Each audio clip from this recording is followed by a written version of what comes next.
Oh my God, Ashley just told the funniest story about Uber Eats, you guys. First thing in the news, job report last Friday. We talked about that last week, and we were curious how that was going to go. It went well. Like, we had a good job report, but with that good job report, it actually may slow down that rate cut that they were hoping or projecting, at least per. I mean, who really knows? Because every single time the Fed meets and Colin Powell says something, the thing that people don't recognize is that we react to the verbiage, to the clues, to the hints, and the market reacts to what is said, even if nothing actually happens. So there's a meeting, and then something changes, and then market reacts. And so who knows what's going to happen in March? Honestly, ever since COVID, ever since everything went down and the Fed dropped the rate to zero, it's like we don't have a magic ball. We can predict all we want, but the problem with predictions is that they're never 100% accurate. And if we sit here and promise you that interest rates are going to go down and then they don't, then we become liars. So all we can do is watch the market and see what happens. And the thing that we always say, what do we always say? The right time to buy a house is when you're ready, willing, and able, and pre-approved to do so. So who knows? Exactly. Regardless of this, I think it's just interesting, and we love keeping a pulse on it. But it's really just so that way we can be more in the know. So we're helping you guys. And some people love to know, and that's why we bring it up. And other people just really don't care because it's about when it's right for them. But I did think it was interesting, a couple stats that they pulled out that not only did the growth and wages increased more than they have in the last 2 years. What I also thought was interesting was unemployment has, for the last 2 consecutive years, is the lowest it's been in 50 years. Like, and I was like, that's a long run, you know, and that's actually, again, good news that we're getting. But their whole point is soft landing, soft landing, soft landing. So with that, and with these, and their whole goal is that strong job growth, at least the Fed's goal, first and foremost, before dropping rates. And so that's, again, where they're saying this may change when they actually decide to do any significant rate drops. As we've said, we've already seen little drops and little reductions every week. So that is different than what we're saying with, like, the, you know, big old rate drop that the Fed has promised. So we'll see. So the Federal Reserve rate, again, is not the exact same as what the actual interest rate will be. It dictates how the market reacts. So Fed drops the rate. I had a client once, funny story. I had a client once when the Fed dropped the rate to zero. He said that he didn't want to work with us unless his interest rate was locked in at zero. That is not the same thing. So just to be clear, the Fed rate does not align with mortgage rate. It dictates it. It has a say in it. It's not exactly the same. So keep that in mind. Yes. It's more that perception, and when you start chatting about it and talking about the news, like you said, and then how people react to it. So that's really, you know, I feel like what swings, you know, the change one way or another. So the question I get the most is, where are interest rates at today? Right now, we have been locking some rates in the 7s, but we are mostly seeing rates in the 6s. VA, we're seeing them in the 5s. There you go. I talked about rates on the live, and I never do that. So there you go.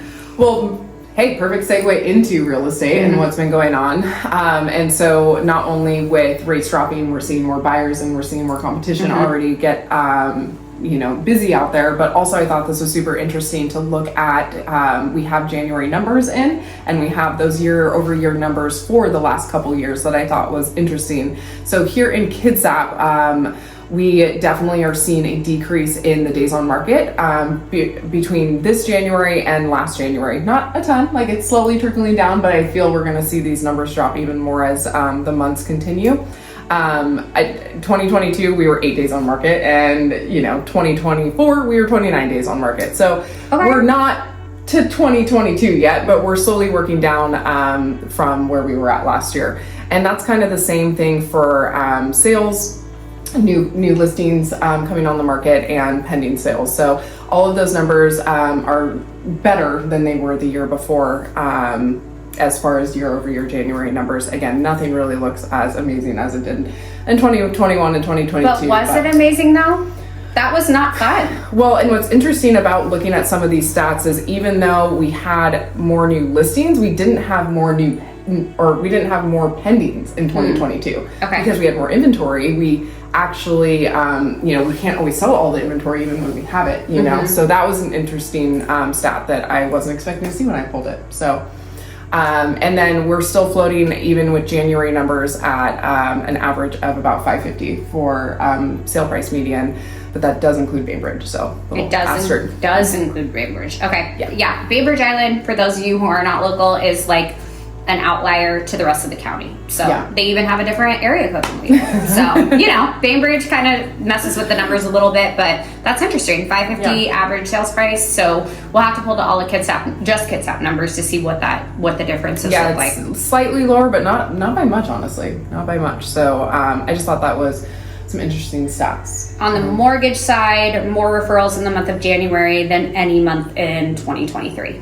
So not combined, but more referrals in 1 month in January. So, and that's normal. That's part of the market. But I also think it has to do with people have gotten used to what the interest rates are being artificially higher than they were in 2020, 2021. And B, they came down a little bit. So there's so many reasons why that would happen. But yeah, that's our boring spiel. That's the real estate side of things. I think now going into the life motherhood side of things, it's been a fun week. It's been an interesting week. It has not been a fun week. Okay, well, I'm dying to know the big question: what happened to you last night? So I went home from work last night and I was super tired, and I never take naps, but I went home, got the kids, got them situated, and I was like, I'm taking a nap. I fell asleep for 2 hours, which I never do, and I woke up and I'm like, oh my God, it's 6:30, 7 o'clock, the kids need dinner, I'm just gonna Uber Eats. And one of my goals this year was to not use Uber Eats. If you follow me on social media, last week I posted a story saying, lifestyle hack or life hack, if you are at a open house, just Uber Eats your coffee if you need it. And then me and the realtor I was sitting the open house with, cheers, and it was super cute and whatever. Perfect, right? Wrong, because last night when the order said it was delivered, it was actually delivered to the house that I sat the open house at. So it was not delivered to my doorstep. And the whole point of me ordering Uber Eats was to get the food delivered so I didn't have to go anywhere. But at 7:30, I was driving my happy butt over to the other house to pick up the food off the porch. You're just so lucky it was in the same town, right? Okay, because but really this house was only like 6 minutes away from me, but it's the point, people. Like, it's the point. I was so mad. That is not what you're hoping to happen. And it was my fault. So more of the story is check the address, because I just did it really quick and it was AAA. Then the food gets there and it's wrong, and I'm like, whatever. I tried. Yeah, we love Uber Eats and Instacart. We love Uber. Yes, I swear by it. I was talking it up to my girlfriend this weekend, and then I also had an Instacart fail. Not only were they so late and then they didn't bring a whole bag of food that they missed that was still in their car, and it was a whole thing. And I was like, okay, well, this is the first Instacart fail I've had, as much as I love it. But yeah, I feel like in the world of busy mom going, and working and all the things, Uber Eats and Instacart is where it's at. Someone said they had food delivered to Florida. Okay, so we're not the only ones. Not the only ones. I always, I'm a hot mess mom. It just is what it is. So yeah, we had that happen yesterday, so that was really fun. 3 things you should know about me is that I run on ish time. I hate cooking, and I will look put together, but it is always chaotic over here, and I'm okay with it. It's fine. It's fine. Oh my gosh, I don't even think I can rattle off 3 things about me that quickly. Neurotic. Love to be the host. Hate it. I hate it. We're the exact opposite in life. Speaking of hosting, are you hosting a Super Bowl party?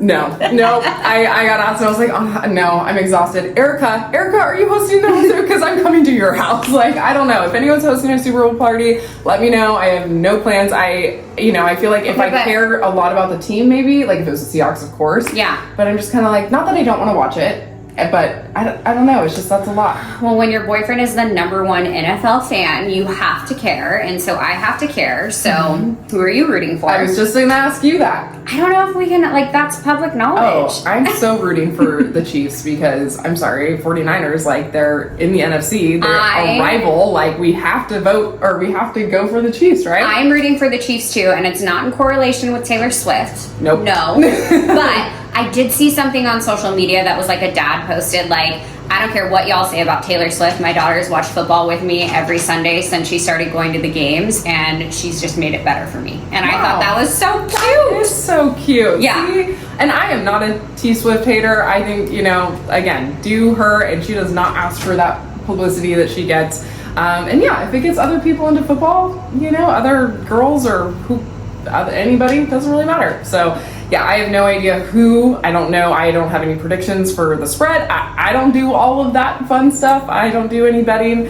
But I feel like it's going to be an interesting one.